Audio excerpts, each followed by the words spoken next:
الرحیم حامدا و مصلیٰ اما بعد۔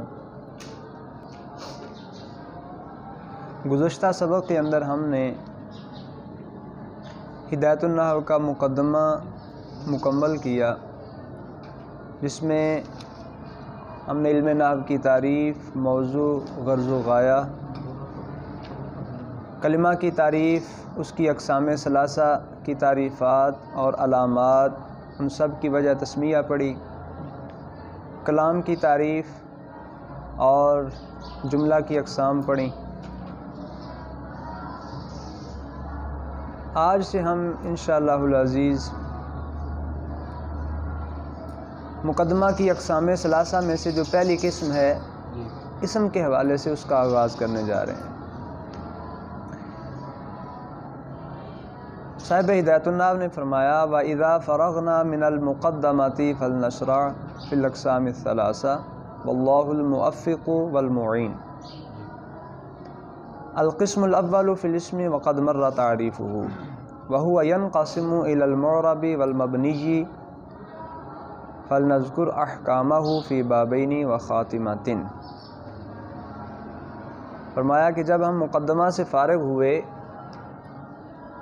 تو اب ہمیں چاہیے کہ ہم اقسام ثلاثہ کو شروع کریں، اور اس سلسلے میں اللہ تعالیٰ ہی توفیق عطا فرمانے والا ہے، وہی مددگار ہے۔ پہلی قسم اسم کے بیان میں ہے۔ اسم کی تعریف پہلے گزر چکی۔ اسم وہ کلمہ ہے جو اپنے ذاتی معنی پر دلالت کرے اور اس کا معنی تین زمانوں میں سے کسی زمانے کے ساتھ ملا ہوا نہ ہو۔ وَهُوَ يَنْقَسِمُ، اس اسم کی آگے دو قسمیں ہیں، معرب اور مبنی۔ فرمایا کہ ہم اس کے احکام کو دو بابوں اور ایک خاتمہ میں ذکر کریں گے۔ پہلا باب اس میں معرب کے بیان میں ہوگا، دوسرا باب اس میں مبنی کے بیان میں۔ الباب الاول فی الاسم المعرب وفیہ مقدمۃ وثلاثۃ مقاصد وخاتمۃ۔ پہلے باب کی مکمل ترتیب بیان کر دی کہ پہلے باب کے اندر ابحاث کی ترتیب کیا ہوگی۔ اس میں ایک مقدمہ ہے، تین مقاصد ہیں اور ایک خاتمہ ہے۔ اما المقدمۃ ففیہا فصول، مقدمے کے بارے میں فرمایا کہ اس میں کچھ فصلیں ہیں۔ ان فصلوں کے اندر پہلی فصل اس میں معرب کی تعریف میں ہے، دوسری اس کے حکم میں ہے، تیسری اس میں اسم کے اعراب کی اصناف کے بیان میں ہے۔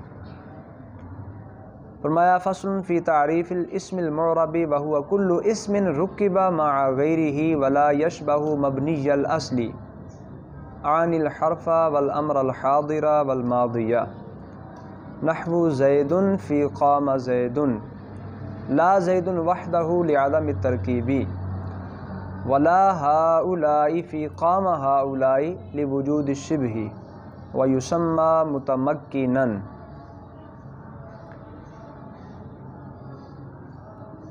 الباب الاول کی پہلی فصل اسم معرب کی تعریف کے بیان میں ہے۔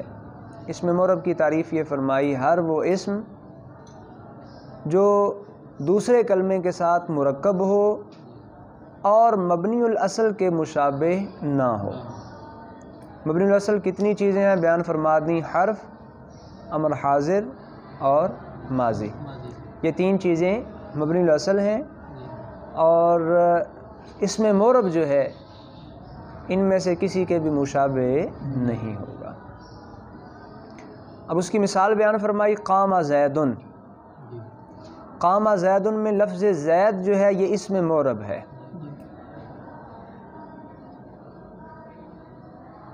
قام دوسرا کلمہ ہے جس کے ساتھ زید مرکب ہے، یعنی وہ فعل ہے، اور یہ اسم، اور یہ زید جو ہے مبنی الاصل کے مشابہ بھی نہیں ہے، حرف، امر حاضر اور ماضی کے، تو یہ کیا ہوگا، اس میں معرب ہوگا۔ لا زید وحدہ لعدم الترکیب، اکیلا زید جو ہے یہ اسم معرب نہیں ہے کیونکہ اسم مرب کی تعریف میں یہ بات بیان کی، یہ قید ملحوظ رکھی، کل اسم رکب مع غیرہ، کہ وہ دوسرے کلمے کے ساتھ مرکب بھی ہو۔ جب زید اکیلا آئے گا تو یہ چونکہ دوسرے کلمے کے ساتھ مرکب نہیں ہے، اس لیے یہ مرب نہیں ہوگا، بلکہ یہ مبنی الاصل کے جو مشابہ اقسام ہیں ان میں سے ایک قسم ہو جائے گی، یعنی اسم متمکن جب ترکیب میں واقع نہ ہو۔ ولا ہؤلاء فی قام ہؤلاء، قام ہؤلاء میں جو ہؤلاء ہے یہ بھی اسم مرب نہیں ہے، اگرچہ یہ ترکیب میں واقع ہے لیکن یہ اسم مرب کیوں نہیں ہے؟ لوجود الشبہ، کیونکہ یہ مبنی الاصل کے مشابہ ہے، تو مبنی الاصل کے ساتھ مشابہت کی وجہ سے ہؤلاء کو ہم اسم مرب نہیں کہیں گے، بلکہ یہ کیا ہوگا؟ اسم مبنی کی اقسام میں سے ہوگا۔ وَيُسَمَّى مُتَمَكِّنًا، اب وہ جو اوپر والا اسم ہے جس کا آخر عوامل کے بدلنے سے بدلتا رہتا ہے، جو اپنے غیر کے ساتھ مرکب ہوتا ہے، مبنی الاصل کے مشابہ نہیں ہوتا، اس اسم کو اسم متمکن کہتے ہیں۔ کیا کہتے ہیں؟ اسم متمکن کہتے ہیں۔ یہاں تک ہم نے اسم مرب کی تعریف اور مثال پڑھی اور یہ جانا کہ اگر کوئی اسم ترکیب میں نہ ہو تو اسے مرب نہیں کہا جائے گا، بلکہ وہ مبنی کی اقسام میں سے ہو جائے گا۔ اس سے اگلی فصل کے اندر مصنف جو ہے وہ اس کا حکم بیان کرنے لگے ہیں۔ فرمایا حکمہ ان یختلف آخرہ باختلاف العوامل اختلافا لفظیا نحو جاءنی زید ورأیت زیدا ومررت بزید، او تقدیریا نحو جاءنی موسیٰ ورأیت موسیٰ ومررت بموسیٰ۔ اسم مرب کا حکم کیا چیز ہوتی ہے؟ حکم کے بارے میں علماء نے فرمایا ہوا اثر الشیء المرتب علیہ، وہ شے کا اثر ہوتا ہے جو شے پر مرتب ہوتا ہے۔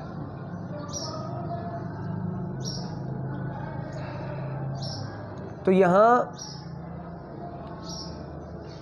اسم مرب کا حکم یہ بیان کیا، اسم مرب کا حکم یہ ہوگا جس کا آخر عوامل کے بدل جانے سے بدل جائے، اور یہ بدلنا دو طرح میں سے ایک طرح ضرور ہوگا، یا تو یہ بدلنا لفظی طور پر ہوگا کہ لفظوں کے اندر وہ تبدیلی نظر بھی آئے گی، یا تقدیری طور پر ہوگا۔ تقدیری طور پر ہونے کا مطلب یہ ہے کہ لفظوں میں تو تبدیلی نظر نہیں آئے گی لیکن نیت کے اندر تبدیلی موجود ہوگی۔ لفظی تبدیلی کی مثال بیان کی، جاءنی زید رأیت زیدا مررت بزید۔ اب دیکھیں ان تینوں مثالوں کے اندر، پہلی مثال کے اندر زید اسم مرب جو ترکیب میں آیا ہوا ہے، مبنی الاصل کے مشابہ بھی نہیں ہے، اس کا اعراب ما قبل عامل جو ہے وہ رافع ہے، جا وہ رفع کا تقاضا کرتا ہے تو زید مرفوع ہے۔ رأیت زیدا دوسری مثال کے اندر عامل جو ہے وہ نصب کا تقاضا کر رہا ہے، زید منصوب ہے مفعول ہونے کی وجہ سے۔ مررت بزید اس مثال کے اندر با جو ہے وہ چونکہ جر کا تقاضا کرتا ہے تو زید عامل کے تقاضے کے مطابق مجرور ہے، اور یہاں تینوں جگہ پر لفظی تبدیلی ہمیں نظر بھی آ رہی ہے۔ تقدیری تبدیلی آئے، لفظوں میں تبدیلی نہ آئے، یعنی نیت کے اندر اس تبدیلی کا اعتبار موجود ہو، اس کی مثال جاءنی موسیٰ رأیت موسیٰ مررت بموسیٰ۔ اب ان تینوں مثالوں کے اندر لفظی طور پر لفظ موسیٰ کے اندر ہمیں کوئی تبدیلی نظر نہیں آ رہی، وہ جیسے پہلی مثال میں ہے دوسری میں بھی ویسے ہی ہے، تیسری میں بھی ایسی ہے، حالانکہ پہلی مثال میں عامل رافع ہے، دوسری میں ناصب ہے، تیسری میں جار ہے۔ تو یہاں دراصل تبدیلی جو ہے وہ تقدیری ہے، یعنی نیت کے اندر اس کا اعتبار موجود ہے کہ پہلی مثال کے اندر وہ مرفوع ہے، دوسری میں منصوب ہے اور تیسری میں مجرور ہے۔ جی یہاں تک مصنف نے اسم معرب کی تعریف اور اس کے حکم کا بیان فرمایا۔ اس سے آگے فرمایا الاعراب ما به یختلف آخر المعرب کالضمۃ والفتحۃ والکسرۃ والواو والالف والیاء۔ اس عبارت سے غرض مصنف اعراب کی تعریف بیان کرنا ہے۔ فرمایا اعراب وہ شے ہے جس کی وجہ سے معرب کا آخر بدلتا ہے۔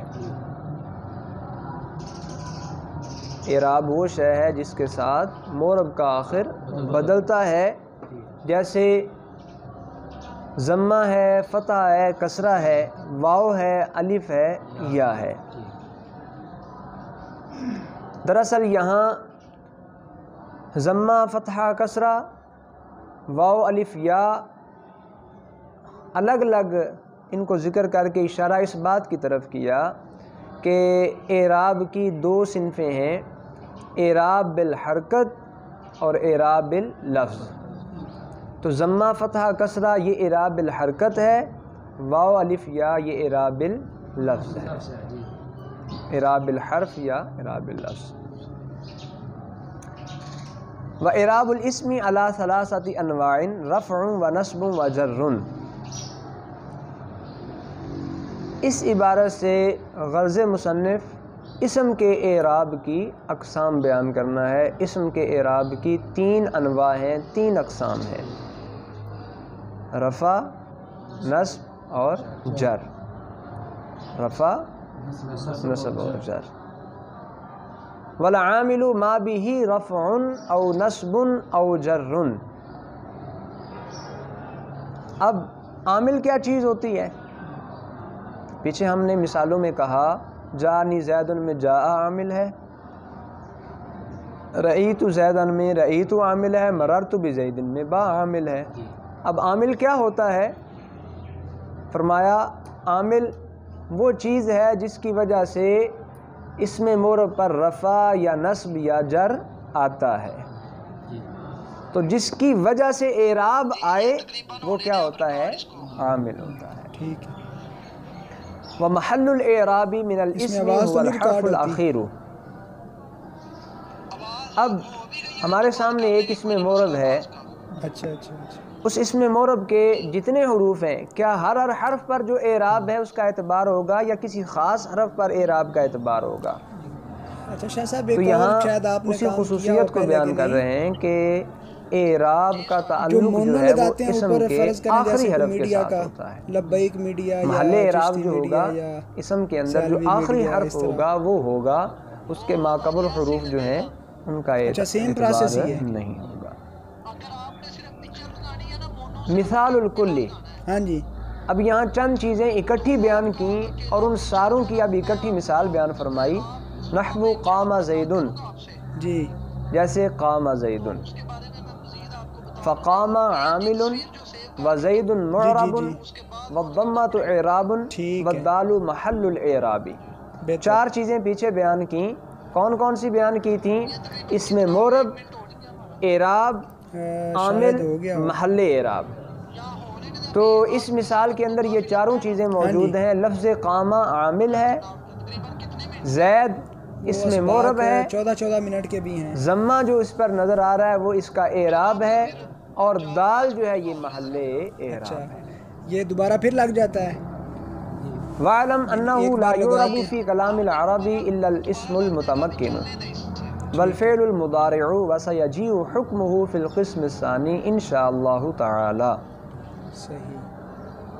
اس عبارت سے غرض مصنف یہ بات بیان کرنا ہے کہ کلام عرب کے اندر کل کتنی چیزیں معرب ہیں۔ تو فرمایا کہ کلام عرب میں 2 ہی چیزیں معرب ہیں، ایک اسم متمکن جس کی بات ہم پڑھ رہے ہیں، اور دوسرا فعل مضارع جب نون جمع مؤنث اور نون تاکید سے خالی ہو، اور اس کا بیان قسم ثانی یعنی فعل کے اندر انشاءاللہ تعالی آگے جا کے بالتفصیل آ جائے گا۔ یہاں تک الحمدللہ ہم نے آج کے سبق میں اسم مورب کی تعریف، اسم مورب کا حکم، اعراب کی تعریف، اعراب کی انواع، عامل کی تعریف اور محل اعراب اور ان سب کی مثال کے بارے میں جانا اللہ رب العزت کی بارگاہ میں دعا ہے اللہ تعالیٰ